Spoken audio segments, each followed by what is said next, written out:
28 तारीख के बाद जो मिडिल ईस्ट कंट्री जो खबर में आई, उसको लेकर आज इंडिया ही नहीं पूरे वर्ल्ड में टेंशन का माहौल बना हुआ है।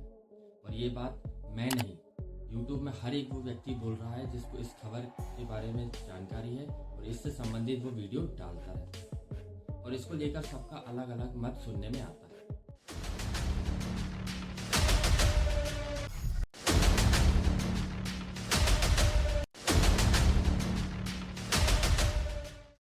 अभी आप इतना समझ लो कि अभी जो टेंशन चल रही है ईरान और इजराइल के बीच, वो सिर्फ एक छोटी फाइट नहीं बल्कि पूरी दुनिया की पॉलिटिक्स, ऑयल प्राइस और इंडिया की इकोनॉमी को हिला सकती है। आज हम सिंपल लैंग्वेज में समझेंगे ये वॉर क्यों हो रही है और अभी क्या सिचुएशन है और सबसे इम्पोर्टेंट इंडिया पर इसका क्या इम्पैक्ट पड़ने वाला है।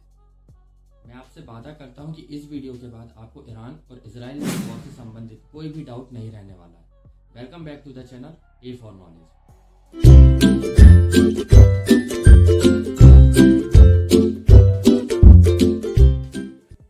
ईरान और इजराइल के बीच दुश्मनी आज की नहीं है, ये पुरानी टेंशन है। इसके कुछ सिंपल रीजन है जो कि मैं आपको बताता हूँ। इजराइल को लगता है कि ईरान न्यूक्लियर पावर बनकर फ्यूचर में ट्रेड बंद कर सकता है। ईरान ओपनली इजराइल को सपोर्ट नहीं करता, लेकिन उसके अगेंस्ट जो छोटे छोटे ग्रुप्स बटे हुए हैं उनको सपोर्ट करता है। मिडिल ईस्ट में एक पावर कंट्रोल का गेम चल रहा है। यही ईरान कुछ ग्रुप को सपोर्ट करता है, जिसमें से एक ग्रुप का नाम है हिजबुल्लाह, जो इजराइल के खिलाफ खड़े रहता है। इजराइल को लगता है कि ये एक सब इनडायरेक्ट अटैक है, इसलिए टेंशन बढ़ती गई और धीरे धीरे सिचुएशन वॉर में बदलती हुई दिख रही है। दोस्तों, अभी तक जो सिचुएशन चल रही है आपको उसे समझना बहुत ज़्यादा जरूरी है। दोनों साइड अलर्ट मोड पर है। मिसाइल्स, ड्रोन्स, एयर स्ट्राइक का डेंजर बना हुआ है। मिडिल ईस्ट के कई एरिया हाई टेंशन जोन में बन चुके हैं। एयरलाइन रूट चेंज कर दिया गया है, पूरी तरह बंद कर दिए गए। ऑयल सप्लाई पर भारी टेंशन चल रही है। और सबसे इंपॉर्टेंट बात, अगर डायरेक्ट फुल स्केल वॉर होता है तो वर्ल्ड पावर जैसे यूनाइटेड स्टेट भी इनडायरेक्टली इन्वॉल्व हो सकता है। इसलिए ये वॉर सिर्फ 2 कंट्री तक लिमिटेड नहीं रहेगी, बल्कि ग्लोबल कॉन्फ्लिक्ट बन सकता है। अभी आप लोग के मन में ये सवाल उठ रहा होगा, क्या ये वर्ल्ड वॉर किस लेवल तक जा सकता है? तो आप ये समझ लो कि अगर इस वॉर में जो कंट्री इन्वॉल्व हो गई तो रिस्क और भी ज़्यादा बढ़ जाएगा। लेकिन अगर डिप्लोमेसी काम कर गई तो वॉर कंट्रोल में भी आ सकती है। मतलब फाइनल सिचुएशन वेरी सेंसिटिव है अभी।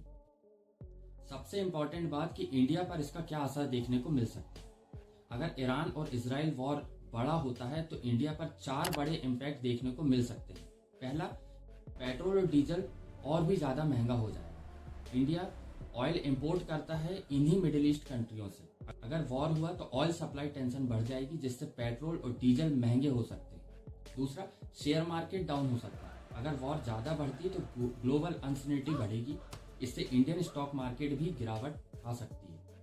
तीसरा, मिडिल ईस्ट पर इंडियंस की सेफ्टी को लेकर के टेंशन है। हमारे इंडिया के लाखों लोग जो मिडिल ईस्ट में जाकर के जॉब कर रहे हैं, उनकी सेफ्टी को लेकर के इंडियन गवर्नमेंट को कुछ अच्छा कदम उठाने की जरूरत है।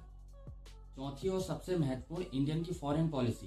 इंडिया को न्यूट्रल रहकर के दोनों साइड का रिलेशन बैलेंस करके चलना पड़ेगा, जिससे किसी भी प्रोडक्ट की कमी हमें देखने को बिल्कुल भी ना मिले। मेरा कहना सिर्फ इतना है, लिमिटेड स्ट्राइक और जल्द से जल्द टेंशन ग्रेजुअली में कंट्रोल हो जाए।